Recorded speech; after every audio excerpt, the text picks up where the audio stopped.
Good evening. I am the greatest fan of Albania and Kosovo you can meet in a British person. I think it's one of the most underrated groups of countries that I've ever visited.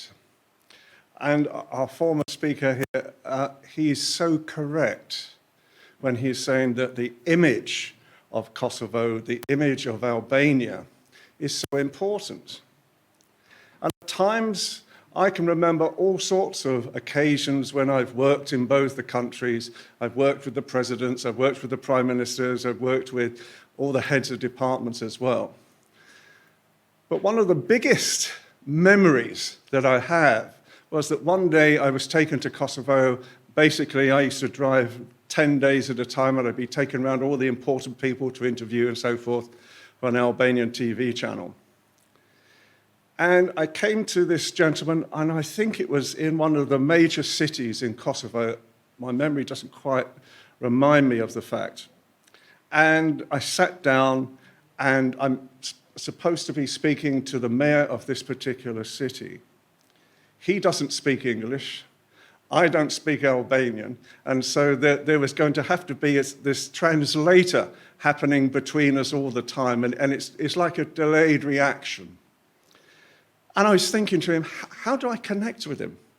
How can I actually say to him, I admire who you are, and he will realize that hopefully this is going to be a fun, interesting interview for him at the same time. So anyway, he sits down on a settee, and as he sits down on the settee, his trouser leg comes up, and it reveals the most brightest pair of socks I've seen in a long time. So, and I was wearing very similar socks.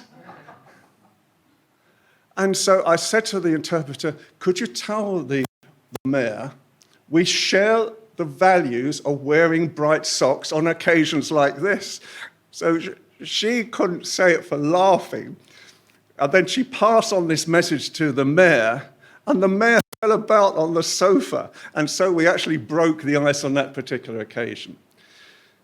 I think in a lot of ways, Albania and Kosovo really have tremendous values. And a very quick story, about 3 or 4 years ago now, I used to work with Sky News. And Sky News did this 10-minute piece on Albania.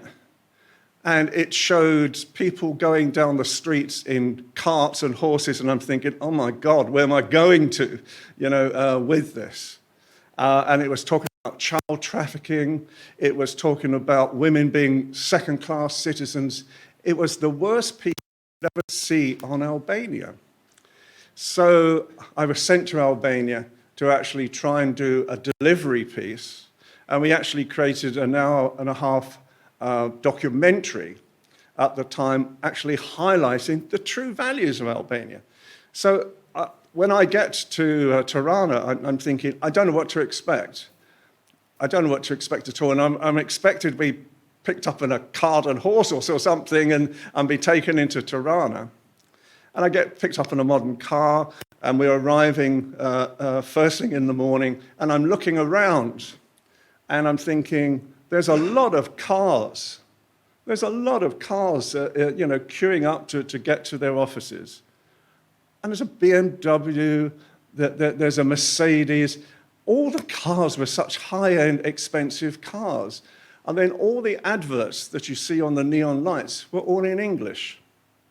And then gradually, as I got to sort of love the people, like people like the Mayor of Tirana, for example, as well, that you start to see the values of this country. Do you know, the reality is, a lot of the travel guides, like the Condé Nast Guide, they called Albania and Kosovo the most underrated country to visit in Europe. And so it is very important, as you say, sir, to actually build the values of the area itself as well, because it has fabulous hotels, the people are fabulous. one of the biggest things in Tirana is you can walk the streets at night. There's no problems. There's no problems at all. I'm starting to sound like a tourist guide, but I'm so passionate about it at the same time because I think the reality of these countries is superb. So anyway, we went to universities whilst we were there, and I was asking young ladies, do you feel like second-class citizens? And they said, shh, don't even mention the word, you know, and the men sort of recoiled in horror at what was being told about modern-day women in the Albania region and Kosovo region. And so we came back and we created this 90-minute documentary. Now, I'd been working with Sky News for 10 years. I'm a royal commentator as well. And they refused to give me 5 minutes repeat time just to sort of say, this is what I think is the balance of this terrible piece. So in the end, with the help of the Albanian ambassador, we took Sky News to Ofcom, the governing body, and we won. We won. And that was one of the best times that we could ever possibly do for Albania. So for me these days, I look at the television position of both of these countries. There is so much to offer. There is so much value in both those countries. The people are fantastic.